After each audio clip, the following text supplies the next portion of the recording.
नमस्कार मित्रांनो, आज मी आणि माझ्या मिस्टरांनी खूप दिवसांनी बाहेर फिरायला जायचा प्लॅन बनवला आहे। आम्ही दोघेही जॉब करतो, पण मला सुट्टी संडे आणि मिस्टरांना मंडेची असते। मग आज आम्ही कामावरून आल्यानंतर काही गडबडीने सनसेट होण्या अगोदर भाटे बीचला जात आहोत।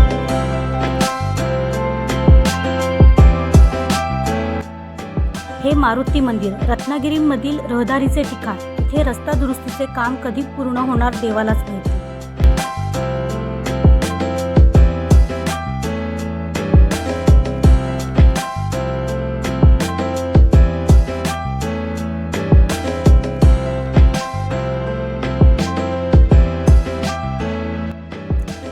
हा आहे भाटे ब्रिज। संध्याकाळी सनसेटच्या वेळी इथे नजारा बघण्यासारखा असतो।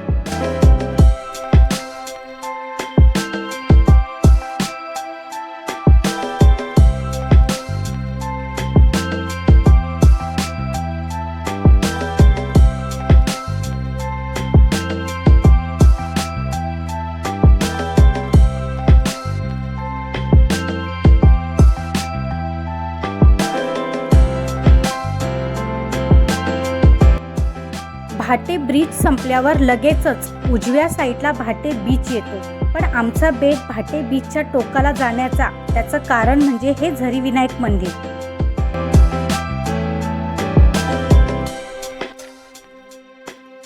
हे मंदिर पहिला छोटं होते, आता त्याला दुरुस्ती करून मंदिर अजून सुंदर आणि सुरेख बनवलं आहे। आणि ते इतकं छान वाटतं ना की तिकडे गेल्यावरती मन असं एकदम प्रसन्न होऊन जातं। आणि आजूबाजूला गार्डन सुद्धा आहे म्हणजे तिथे लहान मुलं सुद्धा खेळू शकतात।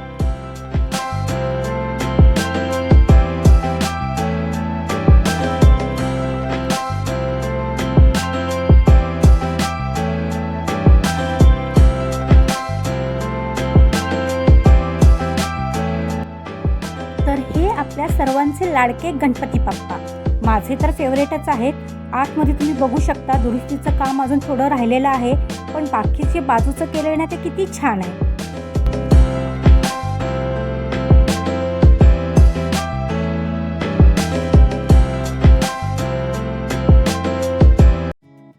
बाप्पाचं दर्शन करून बाहेर पडलो तोपर्यंत काळोख झाला होता, पण चंद्रप्रकाशामध्ये मंदिर आणि आसपासचा परिसर अजून सुंदर दिसत होता। मंदिरातून बाहेर पडलो आणि आमची पावले निघाली बीचच्या दिशेने। मला बीचवर फिरायला पाण्यामध्ये पाय भिजायला खूप आवडतं आणि इतकं मस्त वाटतं ना की तिथून पायच उचलत नाही परत रिटर्न घरी जायला।